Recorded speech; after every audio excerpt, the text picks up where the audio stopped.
Hi, I am an artist and I love creators, but recently my laptop has been sounding like this. So I want to try some other painting programs, just to be safe. And I have my eyes on the Microsoft Paint, Windows 11 to be exact. That's what I have on my lap. Let's begin. So first, I spent around 5 minutes or so just to get myself a little bit familiar with the interface. And by the way, do you know that MS Paint also have layers? I didn't. I only discovered that very recently, through the comment section, I think. So yeah, that's definitely something good to have. And next, I play around with some brushes and I decided that oil paint was gonna be a good option for today's session because I felt like it was pretty soft and I like working with soft brushes. So when I discovered that, I was like, okay, we can do this. This is pretty doable. Or so I thought, but that is a spoiler, so we're gonna come back to this later.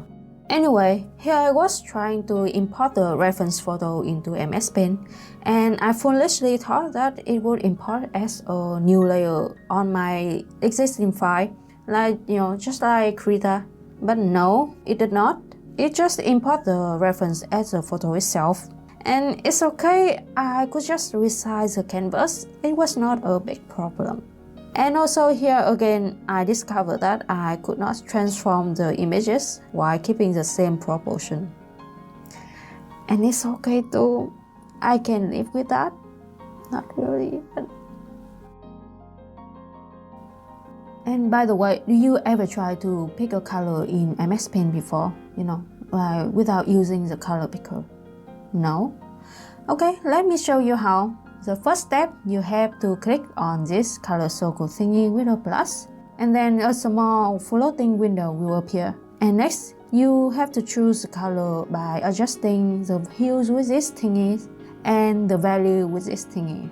And finally, you close the pop-up window and you paint that color on the canvas. And congratulations, you have successfully picked a color in MS Paint. And you have to go through all of that every single time you want a new color. Yeah. Clicking on the color plus to open the window. Adjusting all the things you need to adjust. Close the window and paint. And what if the color is not what you want? Just repeat all of that. Easiest game of my life.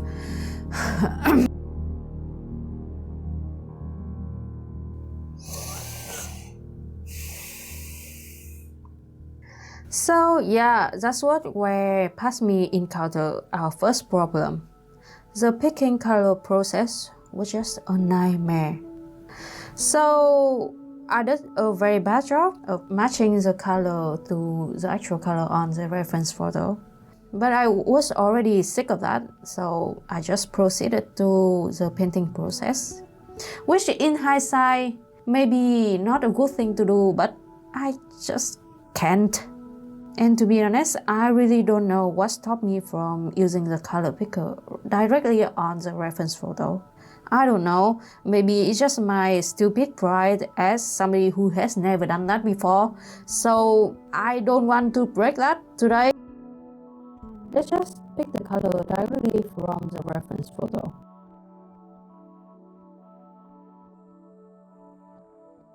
And here comes our second problem.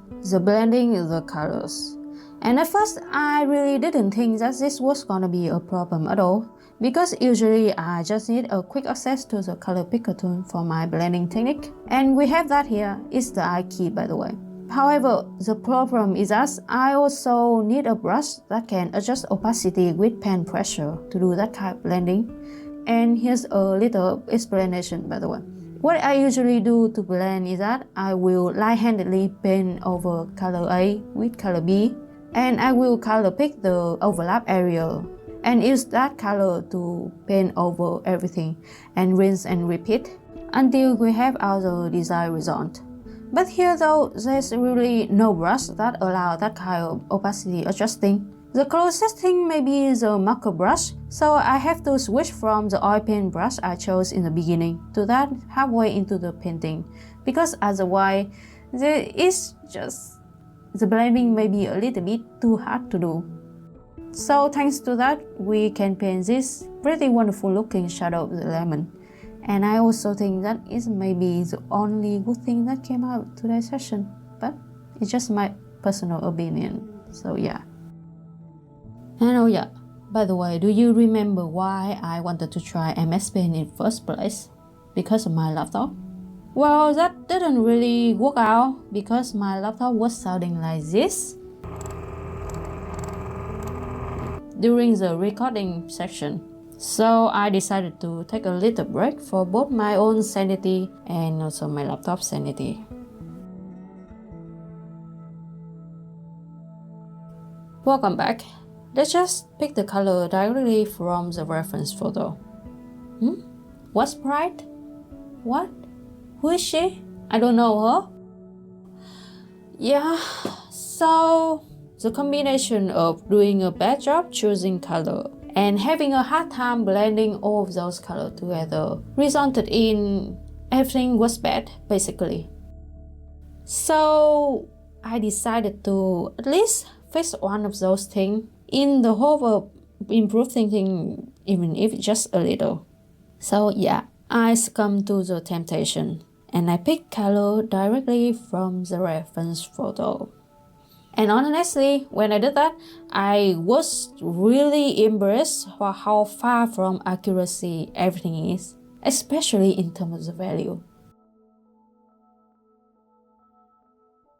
And the whole time I was doing this, I remembered about all of those viral posts of people doing really realistic things in MS Paint, like even Windows 7 or even Windows XP. Oof, I was like, oh, they must have really good patience, huh? Because I doing this in Windows 11 and I started to feel pretty impatient already. Like I was more than ready to be done with this. I was so frustrated to the point that I was convinced that this session lasted more than 3 hours, when in fact it's just a little bit more than 2 hours, just a normal session I usually do in Krita. Yeah. Anyway, here's the final verdict. So yes, you can do some pretty good paintings in MS Paint, but the process is just far from pleasure, I would say. So if this is the only drawing program that you have access to, which I highly doubt it is, but if that's the case, just use pen and paper, go back to the tradition. Yeah, so the final verdict is that don't do it. Value your own sanity, value yourself. Unless you want a viral post, then you have to have really good patience. But otherwise, don't do it.